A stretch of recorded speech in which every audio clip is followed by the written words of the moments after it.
सार्वजनिक आरोग्य विभाग DHS भरती रिलेटेड एक अपडेट आलेला आहे. काल दिनांक 4 तारखेला एक पत्र आलेलं आहे सार्वजनिक आरोग्य विभागाकडून, ज्याच्यामध्ये महत्त्वाच्या विषयासाठी एक बैठक आयोजित करण्यात आली आहे, ज्याच्यामध्ये आरोग्य विभाग जी भरती होणार आहे आपली DHSची ती, त्याच्यानंतर परीक्षा दिन कालावधी, NHM कर्मचाऱ्यांचे समायोजन आणि अन्य महत्त्वाच्या मुद्द्यांसाठी एक बैठक आयोजित करण्यात आलेली आहे. तर त्याच्यासाठी बघा हे लेटर आलेलं आहे. काल बघू शकता तुम्ही 4 तारखेचं लेटर आहे सार्वजनिक आरोग्य विभाग. याच्यामध्ये बघा बैठकीची सूचना दिनांक 6 तारीख म्हणजे उद्या दुपारी 2 वाजता एक महत्त्वाची बैठक आयोजित करण्यात आलेली आहे. तर ह्याच्यामध्ये जे विषय आहेत ते खूप महत्त्वाचे आहेत. आता त्या बैठकीसाठी त्या विषया रिलेटेड जे जे कोणी असतील त्या सर्वांना हे लेटर काढलेलं आहे. प्रति बघा या बैठकीसाठी कोण कोण उपस्थित राहणार आहे, तर आयुक्त आरोग्य सेवा मुंबई, त्याच्यानंतर संचालक आरोग्य सेवा प्राथमिक पुणे, त्यानंतर उपसचिव संबंधित सर्व सार्वजनिक आरोग्य विभाग मंत्रालय मुंबई, सहसंचालक प्रशासन विभागाचे आरोग्य सेवा मुंबई, त्याच्यानंतर सहसंचालक तांत्रिक राष्ट्रीय आरोग्य अभियान मुंबई, सहसंचालक तांत्रिक राष्ट्रीय आरोग्य अभियान मुंबई, त्याच्यानंतर सहसंचालक आरोग्य सेवा पुणे, त्याच्यानंतर उपसंचालक शिशुरक्षा आरोग्य सेवा मुंबई आणि इतर सर्व संबंधित अधिकारी यांना या बैठकीसाठी बोलवण्यात आलेलं आहे. तर बघा याच्यासाठी जे विषय आहेत ते खूप महत्त्वाचे आहेत. तर याच्यामध्ये बघा सगळ्यात पहिलं विषय आहे की आस्थापनाविषयक बाबींचा आढावा घेण्यासाठी आयोजित बैठक. याच्यामध्ये सगळ्यात पहिला विषय ही मीटिंग कशासाठी आयोजित करण्यात आलेली आहे, त्याच्यामध्ये बघा सगळ्यात पहिला विषय आहे ते गट क आणि नवीन पदभरती संदर्भातील सद्यस्थिती. तर याच्या आधी DHSचे जे 3-4 लेटर आले होते, मी ते प्रत्येक वेळेस तुम्हाला दाखवले होते. DHSची प्रोसेस कुठपर्यंत झालेली आहे, जागा बिंदू नामावली तयार करणे, प्रमाणित करून घेणे, त्याच्यासाठी जे जे काही लेटर आलेले आहेत DHSकडून सार्वजनिक आरोग्य विभागाकडून ते प्रत्येक वेळेस मी तुम्हाला दाखवलेले आहेत. तर DHSची जी काही प्रोसेस चालू आहे, तर आता त्या प्रोसेस रिलेटेड DHSची येणारी भरती आहे, तर त्याच्या रिलेटेड उद्याच्या बैठकीमध्ये चर्चा होणार आहे की नेमकं गट क आणि नवीन पदभरती संदर्भातली सद्यस्थिती काय, कुठपर्यंत प्रोसेस झालेली आहे, आणखीन किती प्रोसेस बाकी आहे, पुढे काय करायचं, तर त्याच्या रिलेटेड एक महत्त्वाचे निर्णय होऊ शकतात उद्याच्या बैठकीत. त्याच्यानंतर बघा नेक्स्ट आहे अधिपरिचारिका संवर्गातील कर्मचाऱ्यांच्या विविध अडचणी व त्यावरील उपाययोजना. त्याच्यामध्ये कोणते बघा जसं एक एक्झाम्पल दिले त्यांनी परीक्षा दिन कालावधी, समाप्ती, पदोन्नती इत्यादी. तर याच्यामध्ये आता हे जे ऑलरेडी 2021 आणि 2023च्या बॅचचे जे कॅन्डिडेट आहे जे DHSमध्ये ऑलरेडी जॉईन झालेले आहेत, तर त्यांना माहीत असेल किंवा आता जे नवीन कोणी या भरतीमध्ये आता लागतील त्यांच्यासाठी पण हे खूप महत्त्वाचा विषय आहे की 2000 जवळपास 21 पासून हा मुद्दा पेंडिंग आहे. जवळपास 4-5 वर्ष झालं.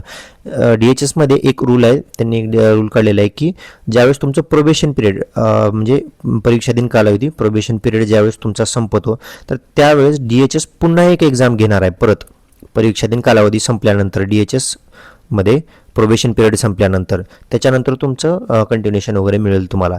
पण त्या एक्झाम रिलेटेड आणखीन पण आजपर्यंत ती एक्झाम झालेली नाही, त्याच्या रिलेटेड खूप साऱ्या अडचणी वगैरे आलेल्या आहेत.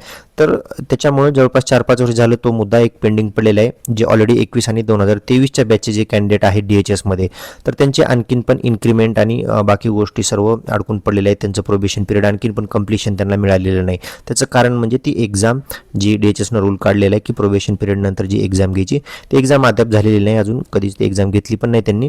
फक्त तो रूल काढलेला आहे पण आणखीन त्याच्यावर ते एक्झाम वगैरे काही झालेली नाही. तर त्याच्या रिलेटेड जे काही अडचणी आलेल्या आहेत तर त्याच्या रिलेटेड बघा तो एक खूप महत्त्वाचा मुद्दा उद्याच्या मीटिंगमध्ये सॉल्व्ह होऊ शकतो. त्याच्यानंतर पदोन्नती इत्यादी. पदोन्नती म्हणजे प्रमोशन रिलेटेड पण काही अडचणी आलेल्या आहेत DHSमध्ये, प्रमोशन रिलेटेड ते पण आहे. त्याच्यानंतर थर्ड पॉईंट आहे NHM कर्मचारी समावेशन.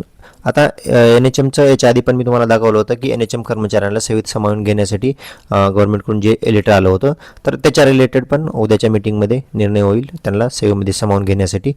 त्याच्यानंतर नेक्स्ट आहे तालुका आरोग्य अधिकारी पदाच्या कर्तव्य आणि जबाबदारी. जे THO आहेत त्यांच्या पदाचे जे काय काय कर्तव्य आहेत, त्यांच्या जबाबदाऱ्या काय, त्यांच्या ड्युटीज काय आहेत, तर निश्चितीबाबत करण्यात आलेली कारवाई.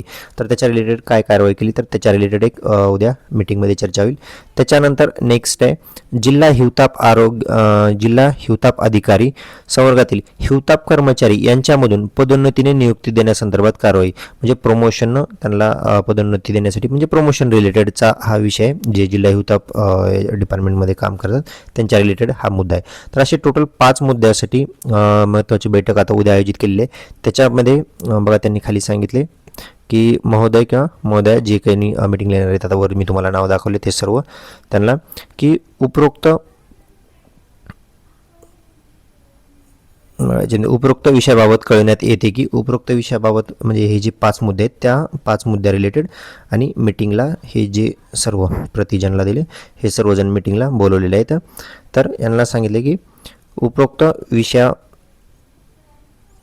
विषयाबाबत कळविण्यात येते की मान्य मंत्री सार्वजनिक जे आपले मान्य सार्वजनिक आरोग्य विभागाचे आरोग्यमंत्री आहेत मान्य आंबेडकर सर त्यांच्या ते मीटिंगला राहणार आहेत थोडक्यात.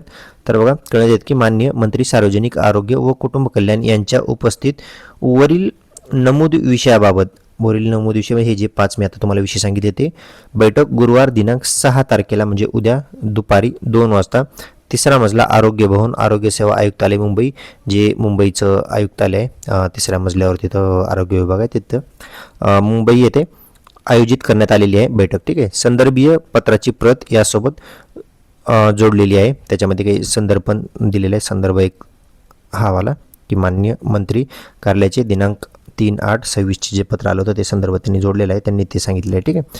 त्याच्यानंतर बघा नेक्स्ट सेकंड पॉईंट आहे सदर बैठकीस आवश्यक माहिती कागदपत्रासह कृपया उपस्थित राहावे.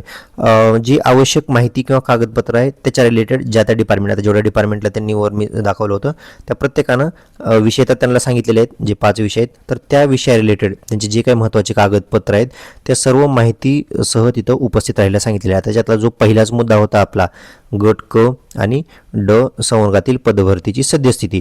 तर मग यांना मीटिंगला या रिलेटेड जे कोणी अधिकारी असतील त्यांना मीटिंगला याच्या रिलेटेड सर्व माहिती घेऊन तिथं उद्या उपस्थित राहायचे. म्हणजे रिक्त पदं किती आहेत भरलीत किती त्याच्यानंतर बिंदू नामावली प्रमाणित करणं वगैरे जे काही झालेली आहे प्रोसेस तर ते सर्व माहितीसहित त्यांना तिथं उद्या मीटिंगसाठी उपस्थित राहायचं आहे. त्याच्यानंतर कार्यवृत्तांत लिहिण्याकरिता म्हणजे स्टेनो जे काही मीटिंगमध्ये झालं त्याच्या रिलेटेड ते शॉर्टमध्ये लिहिण्यासाठी एक स्टेनोची त्यांनी अरेंजमेंट करायची. संचालक आरोग्य सेवा मुंबई कार्यालयाने करावी व कार्यवृत्ताचा शासनात म्हणजे थोडक्यात तो अहवाल सादर करायचा. नंतरची गोष्ट आहे ते मीटिंग झाल्यानंतर ते शासनाला सादर करतात की मीटिंगमध्ये काय काय झालं शॉर्टमध्ये ते वालं. त्याच्यानंतर विभागाशी संबंधित अन्य अधिकारी यांना बैठकीकरता उपस्थित राहण्यासाठी संचालक आरोग्य सेवा मुंबई यांनी त्यांच्या स्तरावरून कळवावी विनंती. म्हणजे जे कोणी ह्या मीटिंग रिलेटेड किंवा ज्या विषया रिलेटेड जे कोणी असतील अधिकारी कर्मचारी जे कोणी असतील तर त्यांना मोस्टली जे अधिकारी आहेत त्यांनी त्या मीटिंगला उपस्थित राहण्यासाठी त्यांनी सांगितले की संचालक यांनी कळवायचं आहे त्यांना पत्र देऊन. तर बघा सध्या तरी त्यांनी इतक्यांना पत्र दिलेलं आहे. ठीक आहे. एवढ्यांनी मीटिंगला उपस्थित राहायचे आणि ह्याच्यातले जे महत्त्वाचे मुद्दे आहेत ते आपले हे 2 एक तर गट क आणि ड ची पदभरती जी आता येणार आहे आपली DHSची त्याच्या रिलेटेड उद्या चर्चा होईल त्याच्यामध्ये. त्याच्यानंतर हा दुसरा जो महत्त्वाचा मुद्दा होता जे ऑलरेडी 21 आणि 23च्या भरतीमध्ये जॉईन झालेले आहेत कॅन्डिडेट DHSमध्ये वगैरे तर त्यांच्या ज्या काही अडचणी आल्या होत्या परीक्षेतील कालावधी ह्या फक्त 2021च्या बॅच आणि 2023च्या बॅचसाठी नाही आहे. त्यांनी तो नियम काढला तर इथून पुढे प्रत्येक आता DHSमध्ये जे कोणी जॉईन होतील आता जी येणारी नवीन पदभरती आहे तर त्यांना पण तो नियम लागू राहणारच आहे की प्रोबेशन पिरियड नंतर त्यांना पण परत ती एक्झाम द्यावं लागणार आहे. तर त्याच्या रिलेटेड ज्या काही अडचणी येत आहेत आता एकदा यांच्या सॉर्ट झाल्या म्हणजे तुमचं पण आता जे नवीन कोणी जॉईन होतील इथून पुढल्या भरतीला तर त्यांना पण ते प्रॉब्लेम येतीलच. त्याच्यामुळं परीक्षा दिन कालावधी समाप्ती रिलेटेड पण उद्या महत्त्वाचा निर्णय होऊ शकतो त्याच्या रिलेटेड जे काही आता निर्णय येतील ते बघू आणि भरती रिलेटेड पण उद्या चर्चा होऊन त्याच्यावर पण काय निर्णय येतात शासनाकडून ते पण बघू. ठीक आहे. मी डिटेलमध्ये आणखीन जे काही अपडेट येईल तुम्हाला इन्फॉर्म करेनच. हे PDF ग्रुपवर पण टाकेन. तुमच्या ह्याच्या व्यतिरिक्त आणखीन काही डाऊट असतील तर कमेंट सेक्शनमध्ये ॲड करा आणि इथून पुढे पण जे काही अपडेट येईल मी ते तुम्हाला इन्फॉर्म करेनच.